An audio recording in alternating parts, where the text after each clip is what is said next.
नमस्कार, मैं हूं अंकुर और आप देख रहे हैं सत्यहिंदी.com। सत्य हिंदी का एंड्रॉयड ऐप भी आ चुका है, जिसको आप डाउनलोड करने के लिए इस डिस्क्रिप्शन में जा सकते हैं और वहां से आप उस लिंक पर क्लिक करके ऐप को डाउनलोड कर सकते हैं। इसके अलावा इस ऐप को आप गूगल प्ले स्टोर से भी डाउनलोड कर सकते हैं। अब एक नजर डाल लेते हैं अब तक की सुर्खियों पर। बीएसपी के ब्राह्मण सम्मेलन के बाद अब अखिलेश यादव ने भी ब्राह्मणों को लुभाने के लिए सक्रियता बढ़ा दी है।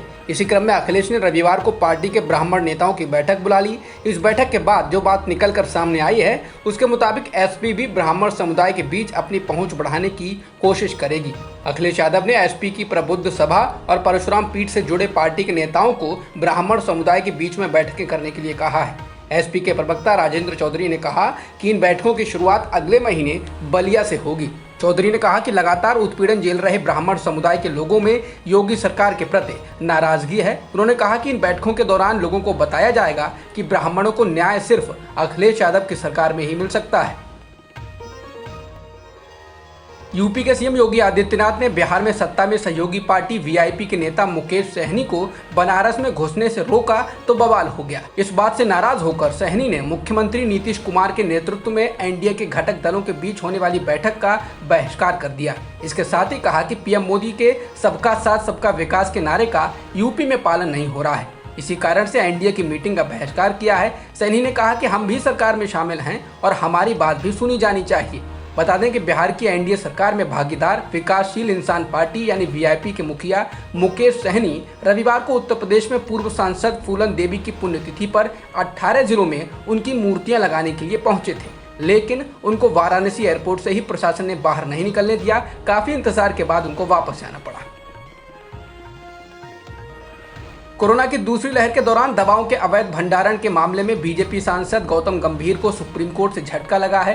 सुप्रीम कोर्ट ने गंभीर की संस्था के खिलाफ हाई कोर्ट के आदेश पर चल रही कार्रवाई रोकने से इनकार कर दिया। जस्टिस डीवाई चंद्रचूड़ और जस्टिस एमआर शाह की बेंच ने कहा कि जब लोग दवाओं के लिए इधर उधर भाग रहे थे, तब उस वक्त एक ट्रस्ट आता है और कहता है कि हम दवाइयां देंगे, जो कि गलत था। कोर्ट ने इसके साथ ये भी कहा कि गौतम गंभीर फाउंडेशन खुद को मामले में पक्ष बनाने के लिए हाईकोर्ट में आवेदन दे और वहीं अपनी बात रखे। पेगासस मामले में अब पश्चिम बंगाल के मुख्यमंत्री ममता बनर्जी ने 2 रिटायर्ड जजों की एक कमेटी गठित कर दी है, जो इस पेगासस जासूसी मामले की जांच करेगी। जस्टिस मदन लोकुर और जस्टिस ज्योतिर्मय भट्टाचार्य इसके सदस्य बनाए गए हैं। ममता बनर्जी के भतीजे और तृणमूल कांग्रेस सांसद अभिषेक बनर्जी भी इस जासूसी के निशाने पर थे। यह खबर सामने आने के बाद तृणमूल कांग्रेस ने मामले की जाँच की मांग कर दी। केंद्र सरकार तो इस पर राजी नहीं हुई, लेकिन राज्य सरकार ने जाँच कमेटी का ऐलान कर दिया है। ममता बनर्जी ने पेगासस मामले में जांच कमेटी का ऐलान करते हुए कोलकाता में सोमवार को कहा कि हमें ये उम्मीद थी कि फोन हैक करने के मामले की जांच के लिए केंद्र सरकार आयोग गठित करेगी या अदालत की निगरानी में इसकी जांच कराएगी, पर वह तो इस मामले पर चुप बैठी हुई है। हमने जांच के लिए आयोग बनाने का निर्णय किया है। उन्होंने आगे कहा कि हम उम्मीद करते हैं कि इससे दूसरे लोग भी जागेंगे। हम चाहते हैं कि जल्द से जल्द ये काम शुरू हो। पश्चिम बंगाल के शायद और लोगों की जासूसी की गई है। दिल्ली के मुख्यमंत्री अरविंद केजरीवाल के सहयोगी रहे वीके जैन और ईडी के अधिकारी भी उन लोगों में शामिल हैं जो पेगासस स्पाईवेयर के निशाने पर थे।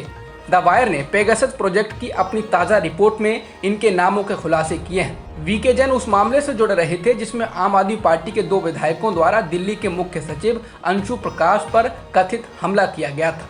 इस सिलसिले में दिल्ली पुलिस द्वारा जैन से पूछताछ भी की गई थी। वह इस मामले में गवाह थे, वह केजरीवाल के करीबी भी थे। इसके अलावा कई हाई प्रोफाइल जांच का नेतृत्व करने वाले प्रवर्तन निदेशालय यानी ईडी के एक वरिष्ठ अधिकारी राजेश्वर सिंह को एनएसओ ग्रुप के एक भारतीय ग्राहक द्वारा निगरानी के लिए चुना गया था। रिपोर्ट में कहा गया है कि न केवल सिंह के 2 नंबर शामिल थे, बल्कि उनके परिवार की 3 महिलाओं से संबंधित 4 नंबर भी शामिल थे। इसमें उनकी पत्नी और बहन भी थी। पेगासस सॉफ्टवेयर के जरिए जिन लोगों की जासूसी की गई या जो लोग उसके निशाने पर थे, उनमें सीमा सुरक्षा बल, भारतीय सेना और खुफिया agency research and analysis wing यानी रॉ के लोग भी हैं। यानी सुरक्षा से जुड़े इन अहम संगठनों के लोगों को भी पेगासस सॉफ्टवेयर के निशाने पर रखा गया था। द वायर के अनुसार बीएसएफ के शर्मा, भारतीय सेना के कर्नल मुकुल देव और रिसर्च एंड एनालिसिस विंग यानी रॉ के जितेंद्र कुमार ओझा और उनकी पत्नी भी एनएसओ के निशाने पर थे। के शर्मा उस समय सुर्खियों में आए थे जब वे पद पर रहते हुए कोलकाता में हुए राष्ट्रीय स्वयंसेवक संघ के एक कार्यक्रम में शामिल हुए थे। वे आरएसएस के राष्ट्रीय संयोजक कृष्ण गोपाल और संघ के बौद्धिक प्रकोष्ठ के प्रमुख मोहित राय के साथ थे। इस कार्यक्रम के 1 महीने बाद मार्च 2018 में ही वे एनएसओ के निशाने पर आ गए। कर्नाटक के मुख्यमंत्री बीएस येदियुरप्पा ने इस्तीफा दे दिया है। उनके इस्तीफे को लेकर बीते कई दिनों से अटकलें लगाई जा रही थी। इस बीच मुख्यमंत्री पद के दावेदारों की दिल्ली दौड़ तेज हो गई है। इस्तीफे का ऐलान करते वक्त येदियुरप्पा भावुक हो गए और उन्होंने कहा कि वे हमेशा अग्नि परीक्षा से गुजरे हैं। इस्तीफे के ऐलान के बाद येदियुरप्पा राजभवन पहुंचे और उन्होंने राज्यपाल थावरचंद गहलोत को इस्तीफा सौंप दिया।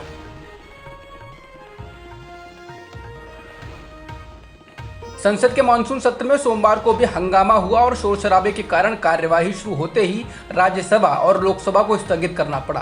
कांग्रेस सहित विपक्षी दलों के सांसदों ने कृषि कानूनों और पेगासस जासूसी के मामले को उठाया। हंगामे की वजह से राज्यसभा को 12 बजे और लोकसभा को 2 बजे तक के लिए स्थगित कर दिया गया। इससे पहले भी संसद के दोनों सदनों में कई बार हंगामा हो चुका है और इस वजह से कामकाज नहीं हो सका। कृषि कानूनों के खिलाफ आंदोलन कर रहे किसानों की आवाज को लगातार उठा रही कांग्रेस के नेता राहुल गांधी सोमवार को ट्रैक्टर चलाकर संसद पहुंचे। राहुल गांधी के साथ ट्रैक्टर पर राज्यसभा सांसद दीपेंद्र सिंह हुड्डा के साथ ही पंजाब कांग्रेस के कुछ सांसद भी मौजूद रहे। बता दें, संसद से कुछ ही दूरी पर स्थित जंतर मंतर पर किसान अपनी संसद चला रहे हैं और इसके जरिए वे केंद्र सरकार पर तीनों कृषि कानूनों को वापस लेने के लिए दबाव बना रहे हैं। राहुल गांधी के इस कदम से कांग्रेस ने यह संदेश देने की कोशिश की है कि वह किसानों की आवाज को पुरजोर तरीके से उठाती रहेगी। राहुल गांधी के संसद पहुंचने के बाद दिल्ली पुलिस ने कांग्रेस के राष्ट्रीय मीडिया प्रभारी रणदीप सुरजेवाला, युवा कांग्रेस के राष्ट्रीय अध्यक्ष श्रीनिवास बीवी को हिरासत में ले लिया। इसके अलावा दिल्ली की पूर्व विधायक अलका लांबा के घर में सोमवार सुबह ही दिल्ली पुलिस के कई अफसर पहुंच गए। अलका लांबा ने घर से फेसबुक लाइव कर बताया कि पुलिस ने उनसे कहा है कि वह जंतर मंतर पर महिला किसान संसद में हिस्सा लेने न जाएं। उन्होंने कहा कि ऐसा करना लोकतंत्र की हत्या है। लांबा ने कहा कि कांग्रेस लगातार किसानों की आवाज को उठाती रहेगी। किसान नेता राकेश टिकैत ने अब कहा है कि देश की हर राजधानी को दिल्ली बनाएंगे। लखनऊ पहुंचे टिकैत ने कहा कि हम आखिर लखनऊ क्यों नहीं आ सकते हैं, लखनऊ को दिल्ली बनाएंगे और इसे भी घेरेंगे। टिकैत ने कहा कि किसान हैं और वे कुछ भी कर सकते हैं। इसके साथ ही राहुल गांधी के ट्रैक्टर से संसद पहुंचने पर टिकैत ने कहा कि अब संसद तक ट्रैक्टर जाएगा। ये ट्रैक्टर नहीं बल्कि टैंक है। असम मिजोरम सीमा पर गोलीबारी की खबर आ रही है कि इन दो राज्यों की सीमा पर खड़ी सरकारी गाड़ियों को निशाना बनाया गया है। दोनों ही राज्यों के मुख्यमंत्रियों ने ये जानकारी ट्वीट की है और इसके साथ गृह मंत्री अमित शाह को टैग किया है। 2 दिन पहले ही गृह मंत्री ने पूर्वोत्तर का दौरा किया था और सभी राज्यों के मुख्यमंत्रियों से बात की थी। मिजोरम के मुख्यमंत्री जोरमथंगा ने केंद्रीय गृह मंत्री से इस मामले पर गौर करने की अपील की है। बता दें, मिजोरम और असम अंतर्राज्यीय सीमा साझा करते हैं। सीमा के विवादित क्षेत्रों में वर्षों से झड़पें होती रही हैं। दोनों पक्षों के निवासियों ने एक दूसरे पर घुसपैठ का आरोप लगाया है। राज्यों की सीमा पर गोलीबारी को लेकर मिजोरम के मुख्यमंत्री जोरमथंगा ने केंद्रीय गृह मंत्री से इस मामले पर गौर करने की अपील की। उन्होंने कहा कि कछार से मिजोरम की ओर लौटते हुए निर्दोष लोगों को स्थानीय बदमाशों व गुंडों ने निशाना बनाया है। आप इस तरह की हिंसक गतिविधि को जायज कैसे ठहरा सकते हैं? इसके जवाब में असम के मुख्यमंत्री हेमंत बिस्वा शर्मा ने भी पलटवार किया। शर्मा ने कहा कि माननीय सीएम जोरमथंगा जी, कोलासिब के एसपी ने कहा है कि जब तक हम अपने पोस्ट खाली नहीं करते उनके नागरिक नहीं सुनेंगे और हिंसा नहीं रोकेंगे। ऐसे हालात में सरकार कैसे चला सकते हैं? इसके बाद उन्होंने अमित शाह और प्रधानमंत्री कार्यालय को टैग करते हुए लिखा, आशा है आप जल्द इस मामले में दखल देंगे।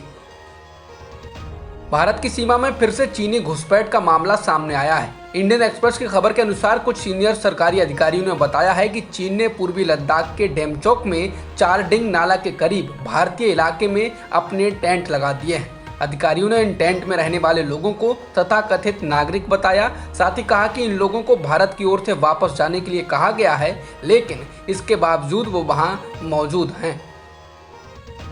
टोक्यो ओलंपिक का आज का दिन भारत के लिए अच्छा नहीं गया। एक और जहां टेबल टेनिस की महिला सिंगल्स मुकाबले से भारत की मनिका बत्रा बाहर हो गई, तो टेनिस के मैच में भारत के सुमित नांगल भी हार गए। इसके अलावा मुक्केबाज आशीष कुमार भी चीन के मुक्केबाज से हारने के बाद बाहर हो गए। अब तक की खबरों में इतना ही। बाकी खबरों के लिए बने रहिए सत्यहिंदी.com के साथ। सत्य हिंदी का ऐप डाउनलोड करें गूगल प्ले स्टोर पर।